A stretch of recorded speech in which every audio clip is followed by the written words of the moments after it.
Et what's up tout le monde? Bienvenue chez Les Généralistes, le podcast où on parle business, technologie et culture. Mon nom est Ramsley, je suis avec Alexander. What's good, what's good?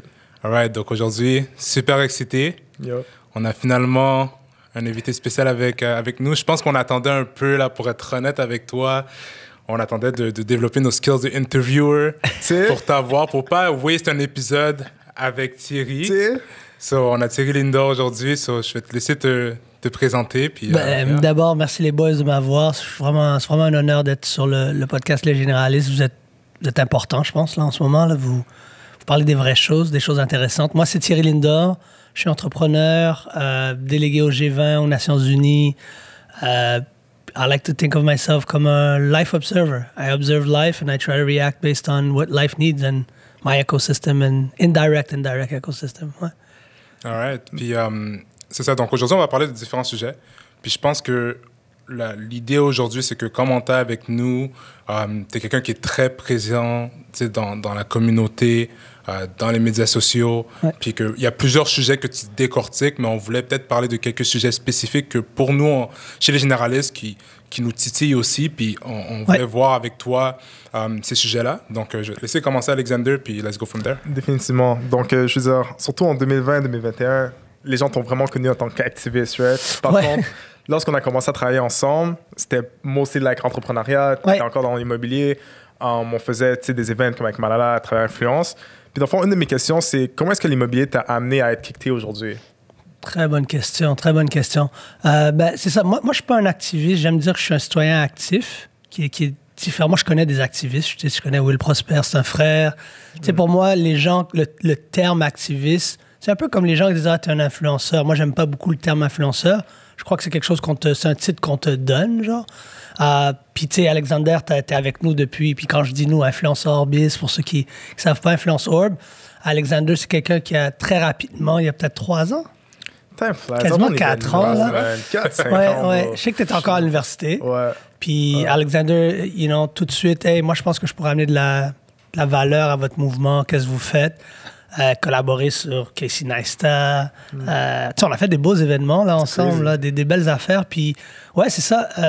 Donc, nous, avec Malala qui vient ici, ça, pour moi, c'était une forme d'activisme. Ça a toujours été... C'est ma façon d'être un citoyen actif. Moi, j'ai toujours été engagé puis impliqué. Les choses qui me tiennent à cœur, c'est l'empowerment économique. On peut parler franglais. Hein? OK. Economic empowerment. Donc, pour moi, ça, tout relève de la base économique. Puis c'est drôle parce que je parle beaucoup avec des bons amis aux États-Unis, Charlemagne the God, puis qui récemment m'a présenté à Change. Donc, puis je parle à ces gens-là, puis eux, ça fait longtemps qu'ils ont compris que ça commence avec l'économie. Ça commence avec la technologie. Automatiser des plaintes à ton MP, automatiser des plaintes. C'est tout ce genre d'affaires-là que nous, au Québec, on est comme toujours 10 ans, 15 ans en retard. Puis moi, ça fait à peu près 13 ans. Ça fait depuis 2009 que je parle de... 2008, 2009 que j'arrête pas de prêcher pour de l'acquisition immobilière. Parce que moi, je l'ai vécu. Moi, je suis allé jouer en Europe, j'ai joué au basket pro. Dès que je suis revenu au Québec, la première chose que j'ai faite, j'ai acheté un bloc. La deuxième chose que j'ai faite, j'ai acheté un autre bloc. Puis aujourd'hui, je suis capable de dire que tout ce que je fais, j'ai jamais eu un prêt financier de la banque, j'ai jamais eu une subvention du gouvernement à part pour Malala. Puis c'était pas pour moi, pour mes beaux yeux, c'était pour le projet de Malala. Donc, tu sais, j'aime dire que j'ai toujours autofinancé tous mes projets grâce au fait que j'ai de l'immobilier.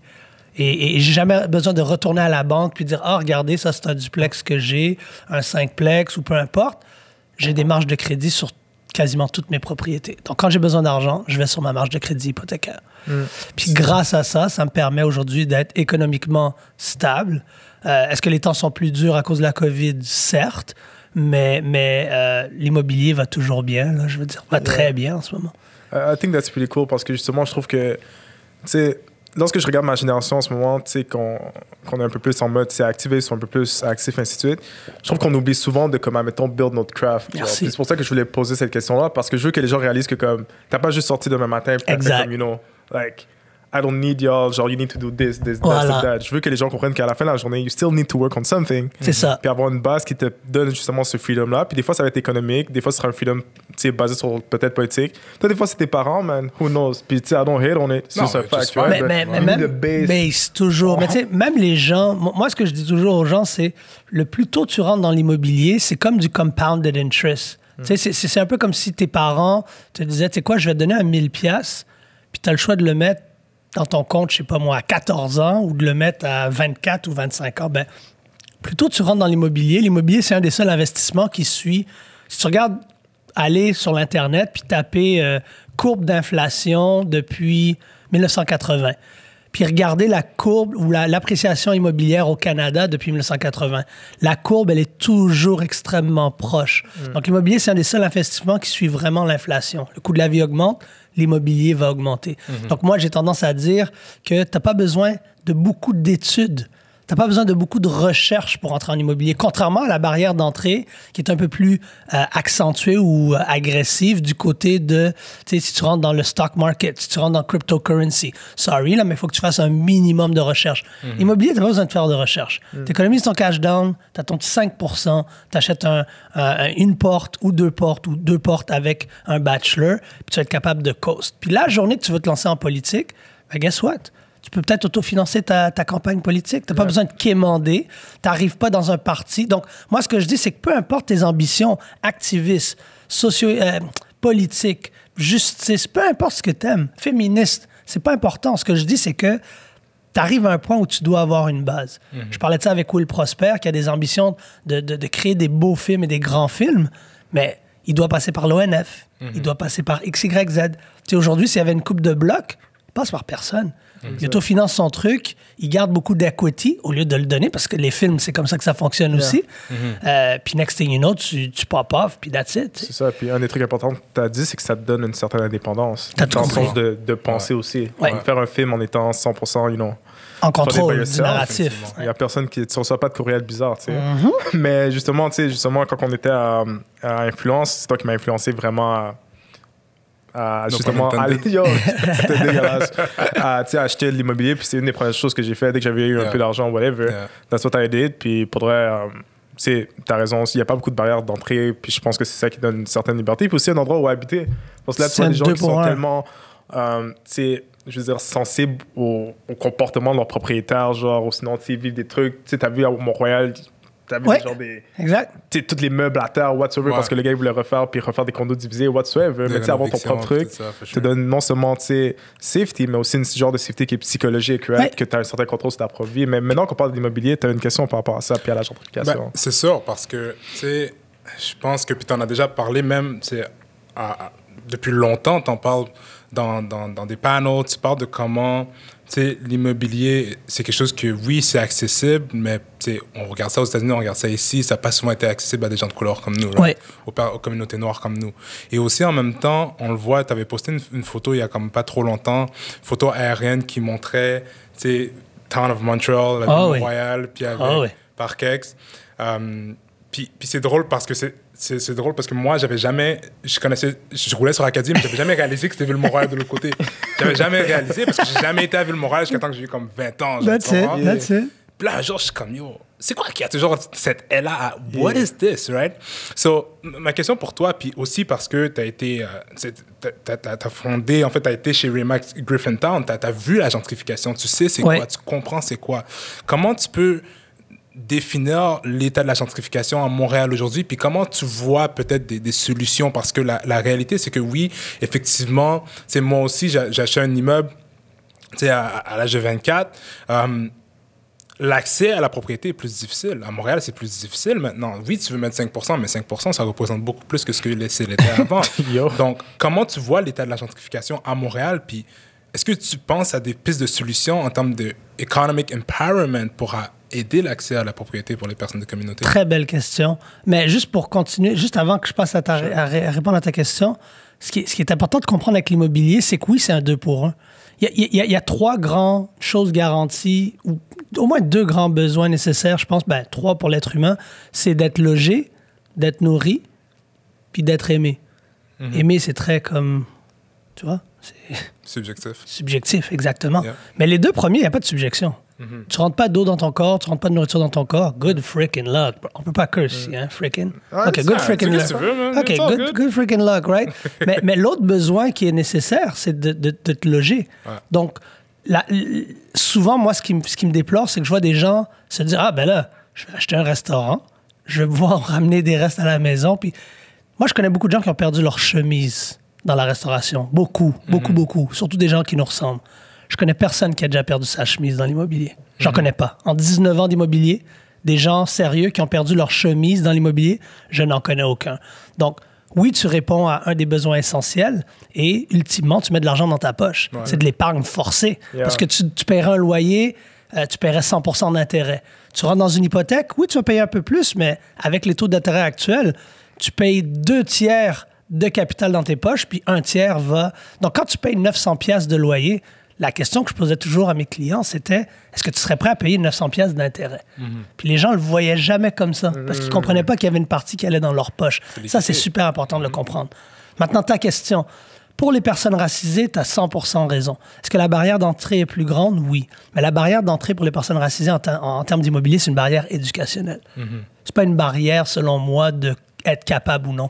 Des jeunes professionnels comme vous, consultants, qui pourraient même faire un extra 50 to 100K s'ils étaient à leur compte en étant consultant sur XYZ, optimisation de peu importe. Moi, j'en connais plein. Mais il y a beaucoup, moi, je pense, de mes informations qui voyagent sur des groupes Facebook, des groupes WhatsApp, dans les barbecues, dans les mariages haïtiens, dans les mariages black, period. Tu comprends ce que je veux dire? Hein? 5%, mais non, mon gars. Puis, c'est toujours les caves qui font le plus de bruit. Exactement. Si t'es capable de payer fait comme ça, capable de payer un mariage à 30 000 guides, mais t'as pas de caille. Il y a quelque chose qui va bien. Oui, il y a quelque chose qui va pas bien dans ta life, tu sais. Puis oui, t'es à côté d'une fantôme, mais tu dors dans le sol de ta mère avec ta nouvelle femme. Donc il y a quelque chose de très problématique dans aussi une éducation générationnelle de nos priorités. Il y a aussi une éducation minimale de l'accès à la propriété qui est importante. Et moi, je vais doubler d'efforts. Il y a une éducation minimale sur l'historique de la valeur des biens immobiliers. Parce que le premier réflexe de la génération de nos parents, ça a été on quitte les quartiers qui nous ressemblent. Pourquoi? Parce que le gouvernement, les sociétés caucasiennes nous ont fait croire qu'on habitait dans des ghettos. Ils nous font croire que le rap, c'est mauvais. Aujourd'hui, on a du rap keb. Ils nous font croire que tout ce qu'on a, one way, shape or form gets gentrified. One way, shape or form. Whether it's music, slang, the way we talk, the way we walk. Dans le Southwest. Ça, c'est le truc que j'ai déjà. Ils ont gentrified fried chicken in Montreal. Ça me sans sel, mon gars. Bro, quand tu me dis qu'il faut que j'achète 3 pistes de poulet pour $30. J'ai fait un line-up, je vais pas dire non du bail. Moi, j'ai dit, la personne qui amène Popeyes à Montréal, I'm investing. Oh mon Dieu, anyway, excuse-moi. C'est ça. Non, mais vous avez raison, les boys, parce que, puis pour ceux qui écoutent, tu sais, la gentrification, 2 temps, 3 mouvements, c'est l'art de dire. Tu vois, Thierry, ton verre noir, il est pas nice. Puis ton eau est peut-être pas assez chaude, malgré que Catherine a fait un excellent travail. Shout out à Catherine. Shout out à Cat, man. Cat, Queen Cat. Mais c'est l'art de dire à quelqu'un, ça, c'est pas nice, c'est pas bon. Puis, le moment que tu le délaisses, moi, je le prends. Yeah. Puis tout d'un coup, je dis, en fin de compte, c'est pas si pire. Puis l'eau est quand même assez chaude. Puis est-ce que tu as remarqué le beau reflet de ce côté-là tu sais, donc tout d'un coup, c'est de dire que West End, ça devient Sainte-Cunégonde. Puis Sainte-Cunégonde, ça devient la Petite Bourgogne. Puis la Petite Bourgogne, c'était juste une stratégie de l'administration Drapeau pour dire aux Noirs, on n'est pas en train de vous gentrifier. On fait du removal ou du renewal, du urban renewal. Et on y a cru, on a avalé ça. Et aujourd'hui, c'est devenu la Griffintown. Ouais, puis ils ont fait la technique aussi typique, c'est de passer la 720 dans le quartier. Oui, puis ça suit le Urban Act des États-Unis des années 60, où est-ce qu'on a décidé stratégiquement comment on peut faire violence aux communautés noires. Puis aux États-Unis, ce qu'ils ont décidé de faire, c'est de passer un Highway Act qui, fun fact, le Highway Act pour des années 60 aux États-Unis, 50 qui a été étudié, 60 qui a été passé. L'objectif, c'était de permettre suite au fait que le gouvernement fédéral américain, puis les Canadiens ont suivi, avaient décidé de supporter leurs GI qui revenaient de la guerre pour qu'ils puissent créer une classe économique. Puis, oui, exactement. Puis, c'est the New Deal. That was the name of it. So they branded it as the New Deal. Tu sais, aujourd'hui, on parle du Green Deal. Everything repeats itself. The New Deal was, hey, we're going to create a middle class.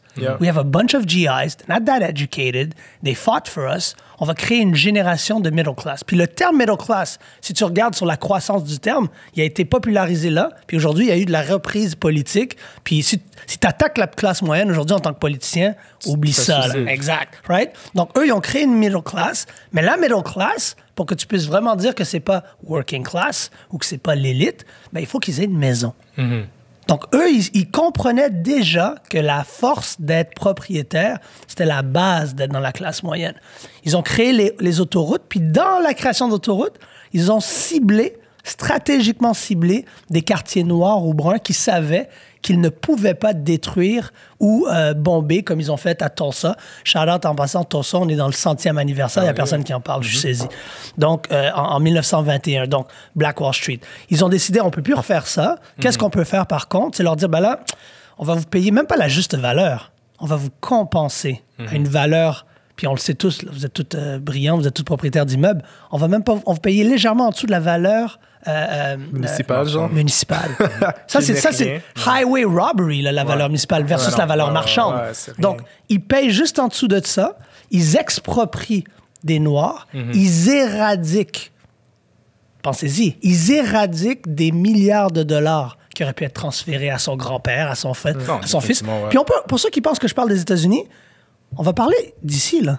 Si vous allez au métro Georges-Vanier, si vous allez au Centre Bell, tout ça, c'était Black life. This was Black Montreal, Black even North America. West End, c'était le quartier pop-in. Il n'y avait rien d'autre qui se faisait qu'à part le West End. CBC va s'apprêter à faire un film, là, The Porters, avec BET, sur le fait que t'étais noir, tu voulais bien vivre ta vie, t'étais libre, tu venais à Montréal pour travailler pour la compagnie de train et tu étais très bien payé et les Noirs achetaient des propriétés. Comme portier. Hein. Voilà. Donc, si vous montez la côte, quand vous êtes au métro Georges-Vanier, là, le fameux petit tunnel qui vous rend jusqu'à Concordia, vous arrivez rapidement au Collège La Salle, ben, quand vous prenez cette pente-là, fermez vos yeux puis imaginez que vous êtes sur une rue puis qu'il y a des blocs de chaque côté de vous.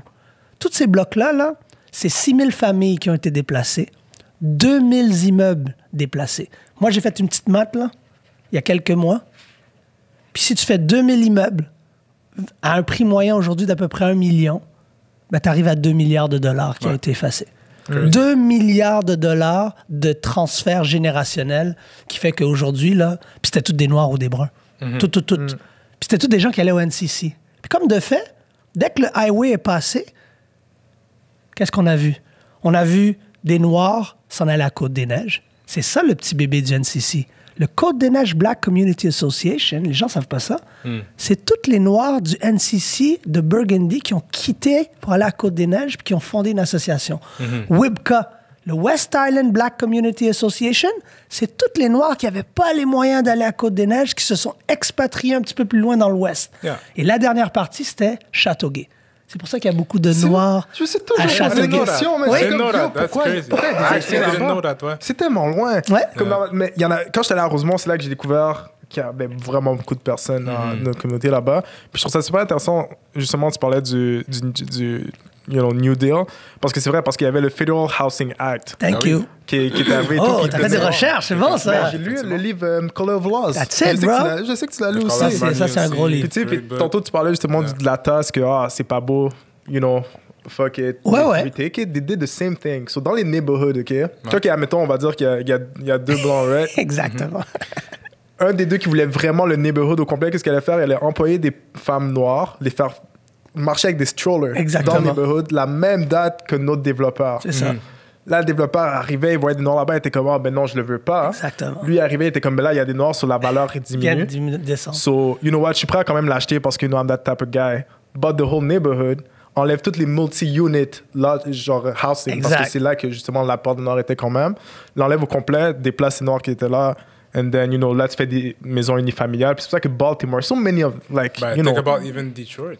Yeah, Detroit's a clear example. Mais Detroit, c'était tellement juste une mauvaise chose aussi au niveau de la globalisation. C'était crazy. Like, je trouve que Detroit is like it's not even the same thing. A lot of things happening. There's also another book that I've read. It's called How to Kill a City. That explains. Puis ce que j'aime avec ce livre-là aussi, ce qu'ils font, c'est qu'ils regardent 4 différentes villes. Ils regardent San Francisco, ils regardent New York, ils regardent New Orleans, puis ils regardent Detroit, basically.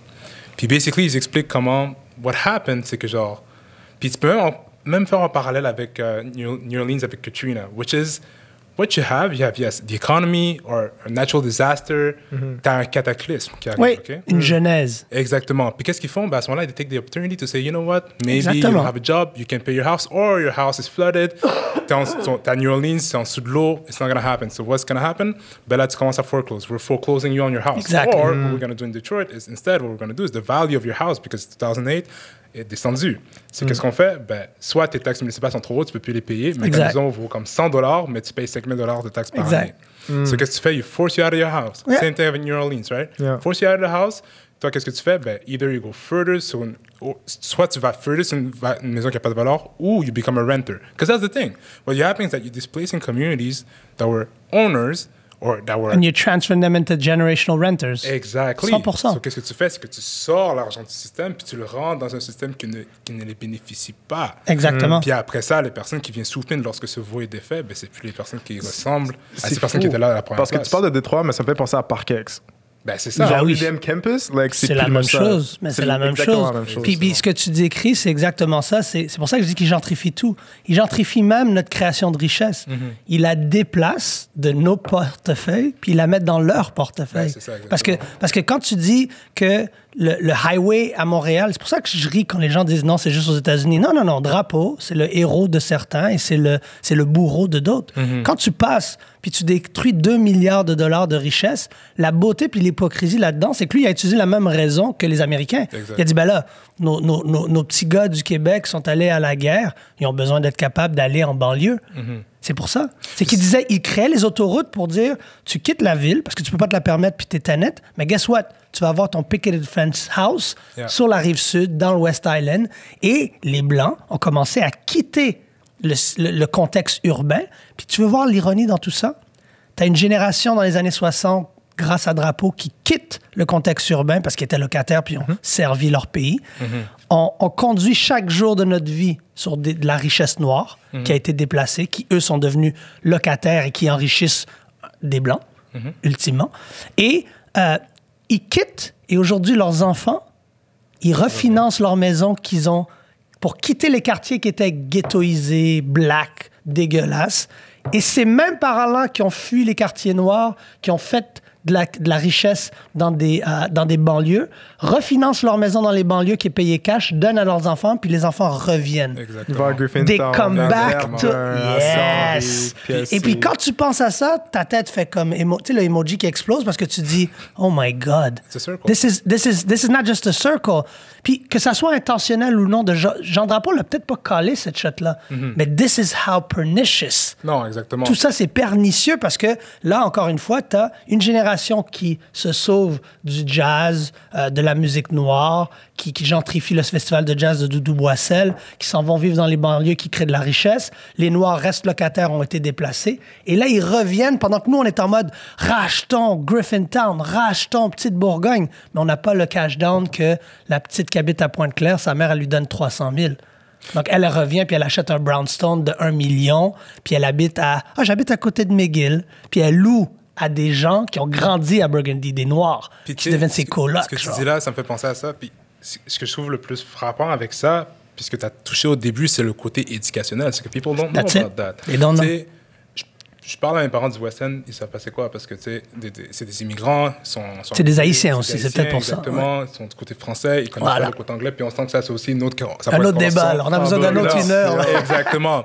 Mais par contre, ce qui est crazy avec ce qu'on parle du New Deal, du Federal Housing Act, des GI Bills qui ont été passés, c'est que people have short memory, ils se souviennent pas de ça. Ça veut dire que eux, ils sont quoi? Ils sont comme moi, là, ma famille est allée, elle a acheté une maison en banlieue, puis elle a été capable de battre ça from the middle class.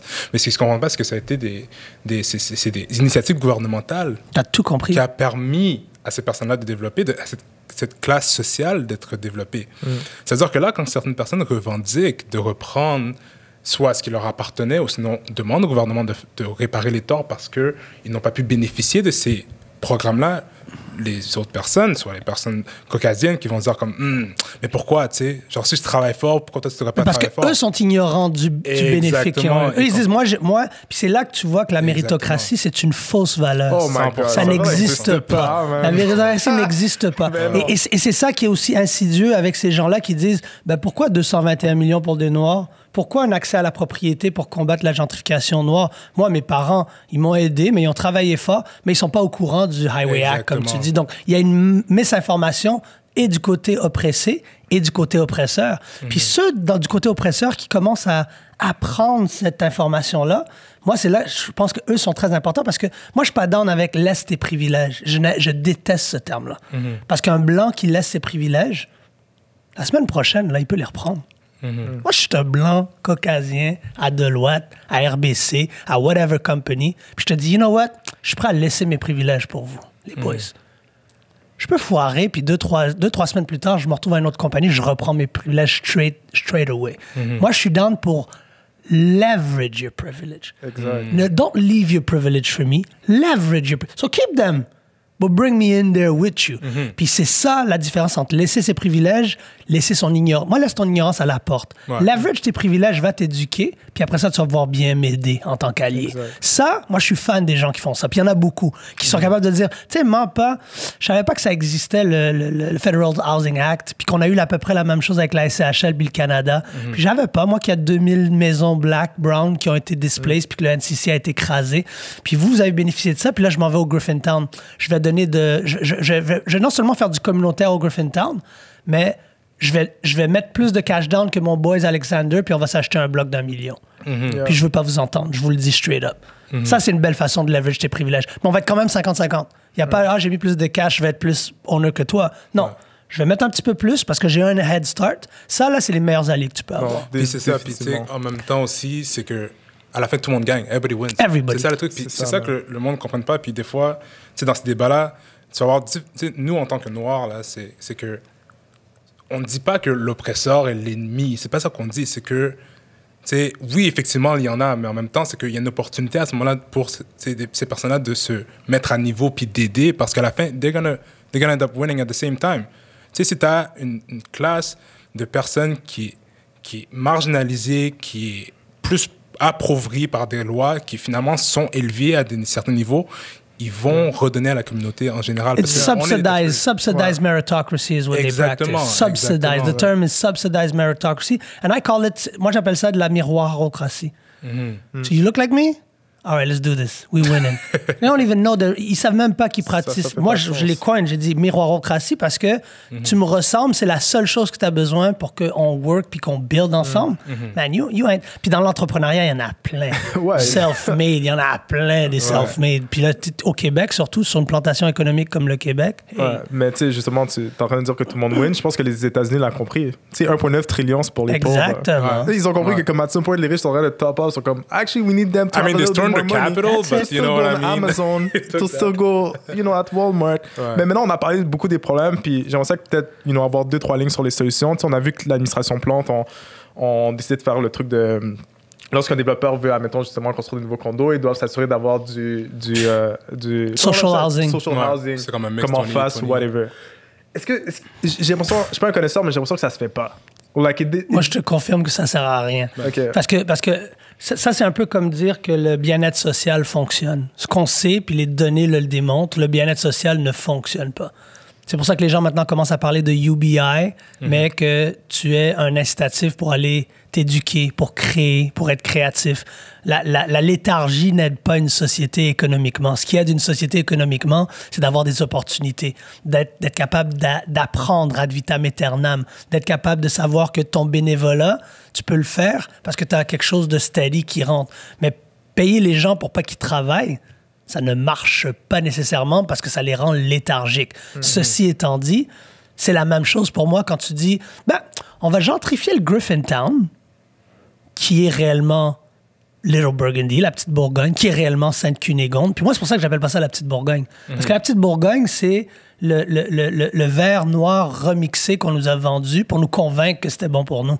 Parce que ça s'appelait West End. C'est ça le nom à la rigueur, Sainte-Cunégonde. Donc, quand tu rentres dans la petite Bourgogne, tu es en train de parler du mot qu'ils nous ont vendu, qui nous ont convaincus qu'il était bon pour nous. Ouais. Ça ne marche pas de dire, je rentre dans un quartier, puis, tu sais quoi, Canvar, je vais les nommer, je m'en fous. C'est ça la beauté d'être libre. Tu vas dire à Canvar, vous avez le droit de gentrifier agressivement, voire sauvagement. Moi, j'aime dire c'est des gentrifications sauvages à Montréal. Qu'est-ce qui se produit en ce moment? Par contre, vous allez devoir créer 10% du patelin que vous développez va être des parcs. OK. Après le 10% de parcs, c'est ça la règle à Montréal. Le minimum, c'est de dire sur ton terrain, ta tarte de 100%, tu dois prendre le petit coin là en haut, puis tu dois avoir 10% de parc. Qu'est-ce qu'ils font maintenant, les contracteurs? Ils disent, bon, ben, on va faire les smart. On va créer un genre d'enclave fermée, puis à l'intérieur, on va faire une cour intérieure.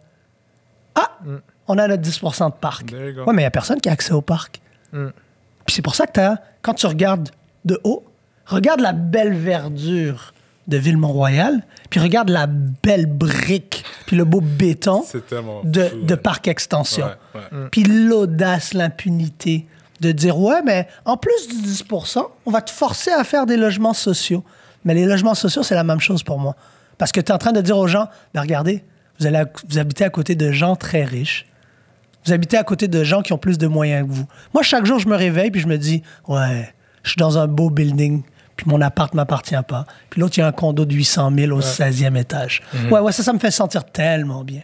La vraie chose que Valérie Plante devrait faire, son administration, c'est d'avoir un fonds, que j'avais déjà parlé, de prospérité et d'acquisition et de combat de la gentrification. Qui veut dire, si tu peux démontrer que toi et ta famille, vous résidez dans un code postal depuis un certain nombre d'années, vous auriez accès à un prêt pour une mise de fonds sans aucun intérêt, subventionné par la ville.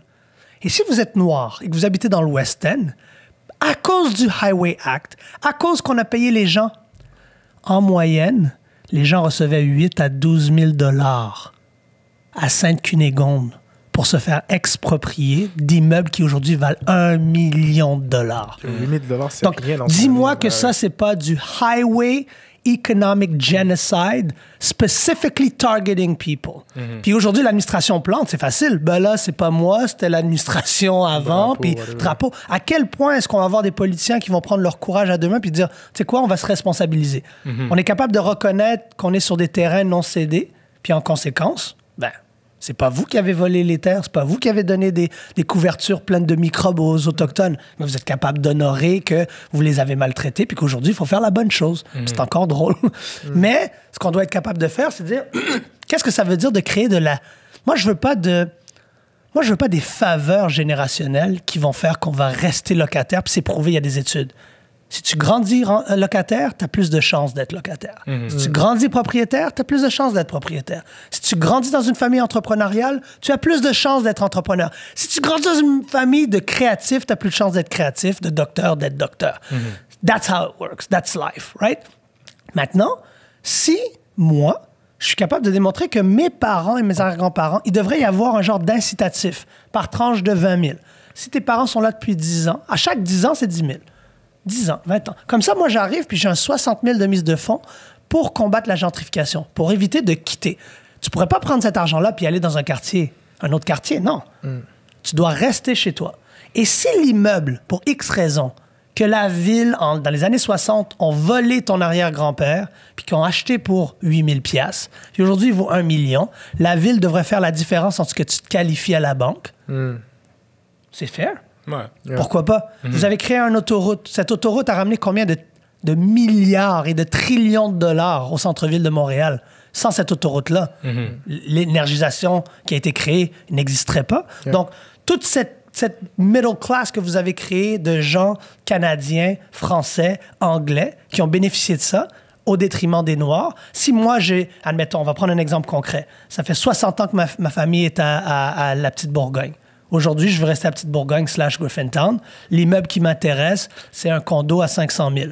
Mais je me qualifie seulement pour 350 000. La ville devrait combler le 150 000 à travers un fonds précis. Pour la simple et unique raison que c'est la faute de la ville que le NCC n'existe plus, qu'il n'y a plus de cours de littératie financière, qu'il n'y a plus de cours de littératie créditaire, qu'il n'y a plus de cours d'accession à la propriété pour les communautés noires. Donc, la ville devrait faire la différence entre les deux et avoir une mise de fonds subventionnée sans aucun intérêt, que tu dois rembourser, mais pas d'intérêt. Okay. Moi, je pense que c'est la seule et unique façon de façon optimale de bien combattre la gentrification. Puis, tu sais, je pense que ça mène un bon segue sur notre prochain point parce que tu es quelqu'un qui a étudié sur le sujet, qui connaît les personnes, les acteurs importants, qui travaille avec des acteurs importants, puis qui a mené des grands changements dans l'année passée. Puis on voulait peut-être parler un petit peu aussi de tout ce qui est côté lobbyiste, puis côté au niveau parler avec les acteurs gouvernementaux, puis les instances gouvernementales. Donc, par exemple, là, récemment, je sais que tu as fait partie de la fondation du FACE Coalition, qui est pour le Economic Empowerment. Tu as aussi été t'es aussi très impliqué avec la Fédération des Canadiens noirs aussi. Oui.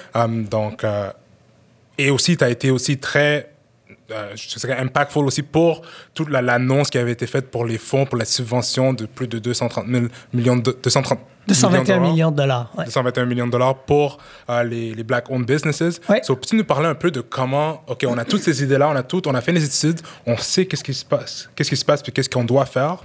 Donc, comment, à ce moment-là, on arrive à travailler avec le gouvernement, soit au municipal, soit au provincial, soit au fédéral, pour que ces changements-là soient effectués? Comment tu vois la chose? Moi j'ai toujours dit, puis je l'ai toujours dit à Alexander, dans la vie, en général, you have to be undeniable. Il faut que tu te rendes indéniable aux yeux des gens qui ont du pouvoir afin que tu puisses leverager leur pouvoir pour éventuellement, toi, arriver en situation de pouvoir. Mm-hmm. Et comment tu fais ça? C'est la différence entre ce que j'appelle en client ou collaboration acquisition mode ou client collaboration attraction mode. Moi, j'ai toujours dit que je ne me concentre pas sur acquérir des collaborations. Je ne vais pas aller chercher Alexander, je ne vais pas aller chercher Soufiane, je ne vais pas aller chercher, peu importe, Tiffany Callender. Moi, je crois que quand tu fais rayonner ton savoir, tu le partages, que tu le fais expand, tu vas attirer les bonnes attentions vers toi. Mm-hmm. Et tu vas attirer les bons yeux vers toi. Donc, tu attires Tiffany Callender, tu attires Groupe 3737. J'ai attiré France Saint-Elmy dans ma vie. Je ne suis pas allé les chercher. Ils sont venus vers moi. Et quand tu fais ça, anybody that's ever had a business knows that client acquisition is very expensive. Definitely. It's one of the most expensive things, and one of the biggest barriers to any successful business is how are you going to acquire clients? But client attraction is actually a lot cheaper. Because if you focus on what you have, your product, I have a good product. The product is me. Mm-hmm. That's how I feel. I feel like you need to be undeniable. Et quand les conversations ont commencé à shifter, il y a une discussion qui a eu lieu à Montréal, dont laquelle je ne faisais pas partie, à la Maison d'Haïti. Moi, je dis les noms. Mm-hmm. Et il y a eu des photos ops, il y a eu des gens qui sont allés prendre des photos avec le premier ministre. Moi, je n'étais pas là. Mais comme de fait, quelques semaines après, il y a une vraie coalition qui s'est faite. Pas de symbolisme, aucun symbolisme. Moi, je crois que le symbolisme, c'est important. On fonctionne sur le symbolisme, on est des êtres humains. Ouais. Par contre, faire un meeting avec le premier ministre, OK. Faire une murale, OK. Marcher dans la rue, OK. Mais qu'est-ce qu'on fait concrètement? Mm-hmm. Puis moi, souvent, quand je parle aux activistes qui font preuve un peu de cynisme, je leur dis, ça, c'est beau. Oui, Joyce Echaquan. Oui, Mireille. Oui, Mireille, come on. Notre Black Joyce. Rainville, qui achète des petites maisons à côté de Dundee, là. Mm-hmm. OK, cool. Qui apporte des guns, cool. Mais qu'est-ce qu'on fait concrètement? C'est quoi la solution? Là, je viens de vous donner une solution pour combattre la gentrification concrète. Valérie Plante, take it and go. It's yours. For free. OK? Ouais. Mais ça fait que peut-être que quelqu'un au département d'urbanisme va dire, hey, j'écoutais les généralistes. Cette idée-là n'est pas stupide. Tu vas faire du gain de capital politique si tu fais un mouvement comme ça. Tu peux reconnaître, tu as déjà reconnu la décennie des ascendants de personnes africaines. Tu n'as rien fait, des Nations Unies. Concrètement parlant, moi, c'est comme ça que je fais mon lobbying. Je m'assure d'être sur les médias sociaux, d'être vocal, de penser ce que je dis, de dire ce que je pense. Je ne vais jamais dire quelque chose sur ce podcast ici que je ne dirais pas publiquement devant 2000 personnes, 10 000 personnes. Mm-hmm. Et quand tu t'assumes, on est dans une ère maintenant qui a un shift politique. Les politiciens, avant, c'était « you gotta be politically correct ». Aujourd'hui, on a Catherine qui va à l'Assemblée nationale en hoodie, qui nous ressemble à nous, genre, qui est en mode, tu sais quoi, F that. Tu sais qu'est-ce qu'on sait pas de Catherine? Elle vient d'une famille riche, elle peut se permettre de perdre ses privilèges parce qu'elle va les regain after. Ouais. Mais on sait qu'elle est leverage aussi. Elle utilise sa plateforme pour leverager d'autres plateformes. Moi, ce que je dis, c'est la même chose.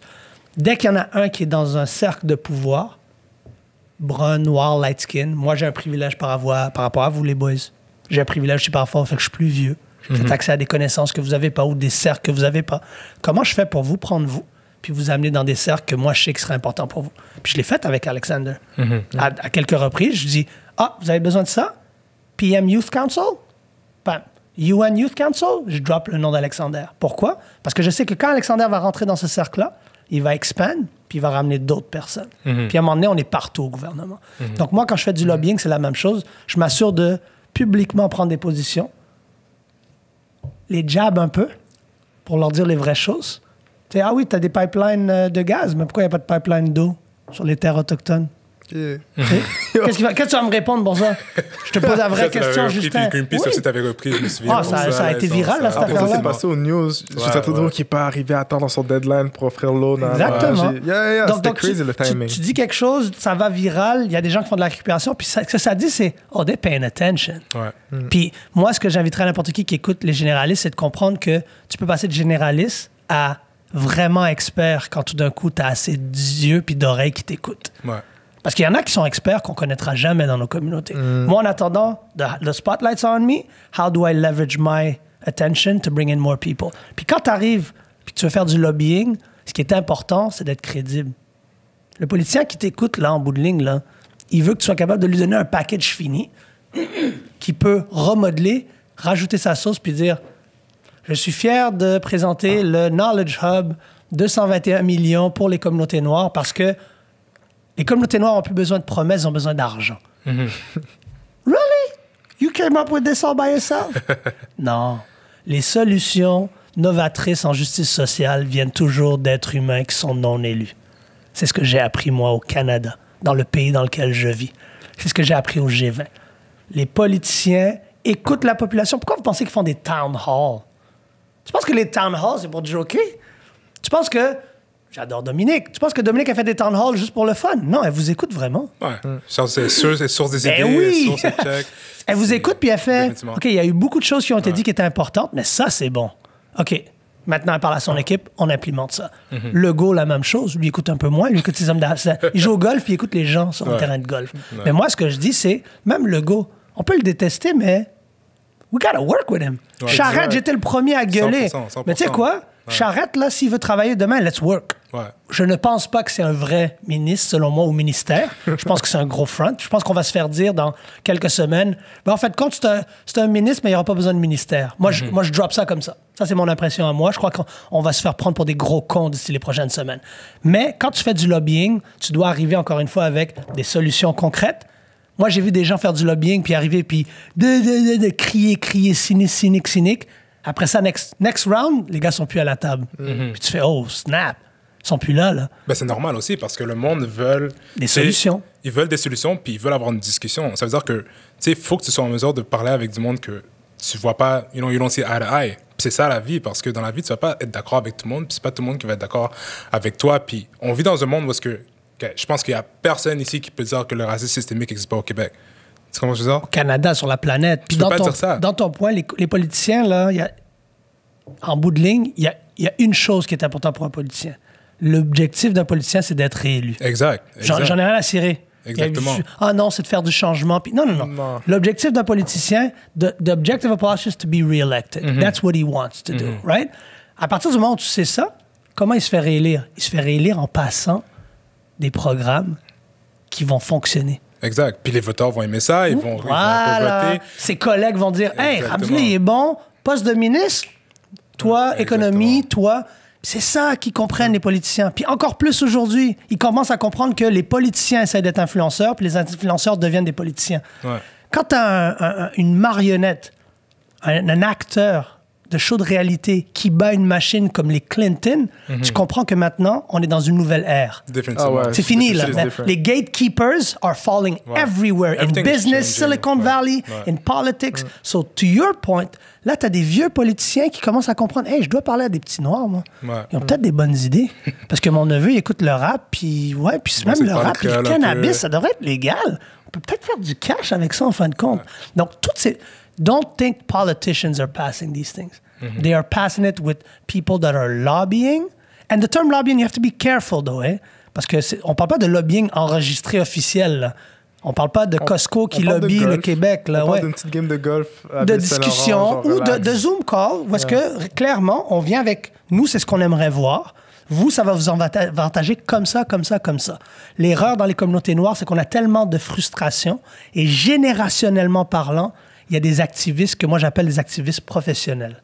Comme il y a des politiciens professionnels. They in politics, they ain't doing nothing for us. Parce que l'activiste professionnel, là, il n'y a pas d'intérêt à ce que la gentrification se règle.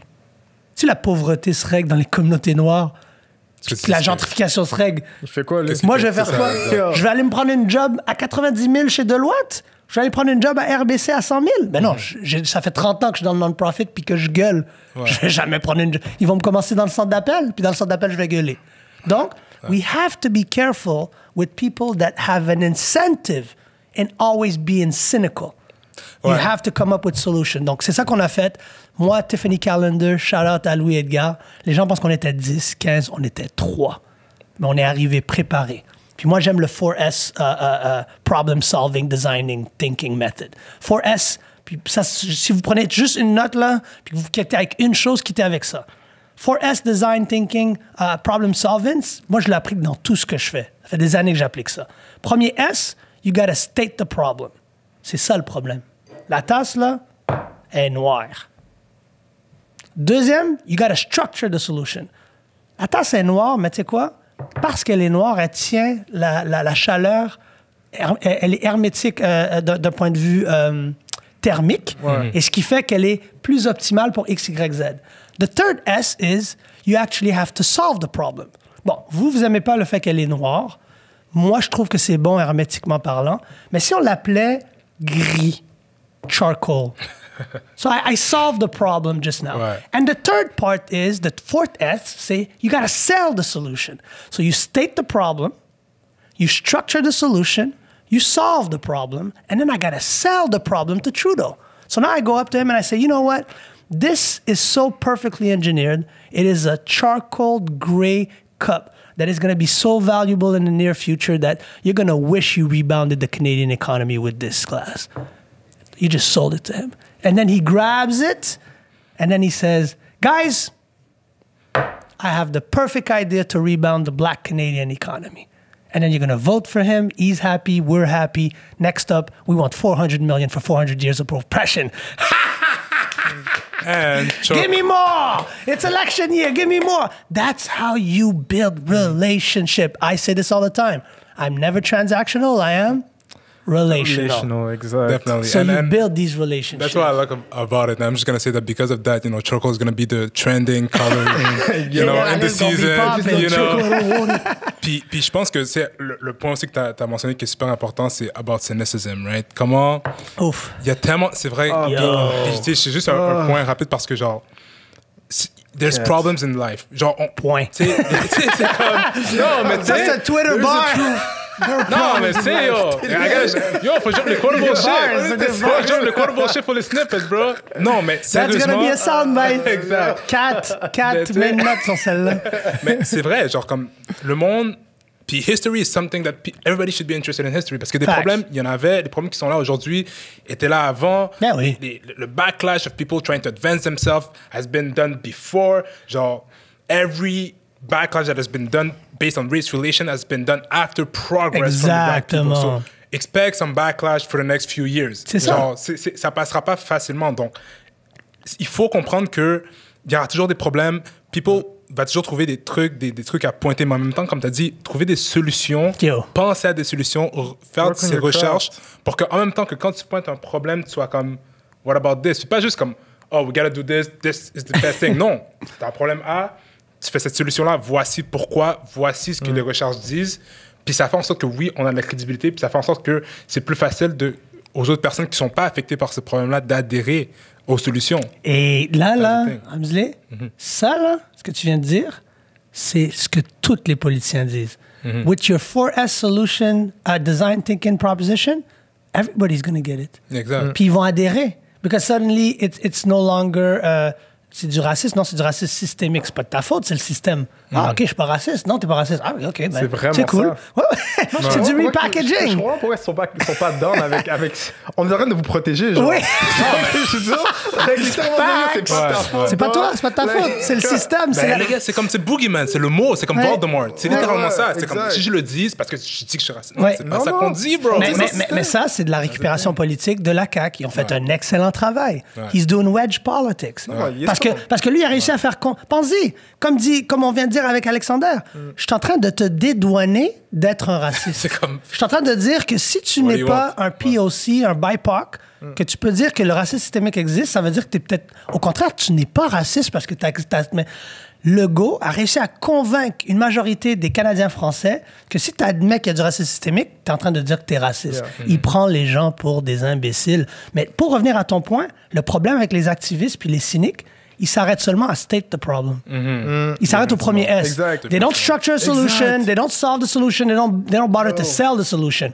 So they stop at stating the problem and they forever state the problem so they get paid. Yeah. I need to work. Puis mon non-profit doit aller chercher... Je fais 90 000. Donc le non-profit applique pour des fonds à la pauvreté. Les gangs de rue. Myriam Boundaoui. God rest her soul, queen. Gun. Puis on va jamais avec les trois autres S qui sont encore plus importants que state the problem. Exact. Genre, maybe c'est parce qu'il y a des guns qui rentrent dans le pays par des gens qui ne ressemblent pas. Mais bref, je pense qu'on a parlé de beaucoup de choses aujourd'hui. Ouais. Mais je pense qu'on peut terminer avec les 4 S. Définitivement. Définitivement. Ben, écoute, Thierry, encore merci d'être venu. Merci les boys. Vraiment, on attendait de t'avoir à l'épisode, puis you did not disappoint, and we didn't think you would. So you did great. So, ça va être tout pour aujourd'hui. Donc, merci d'avoir écouté notre épisode sur, gentrification and the lobbying.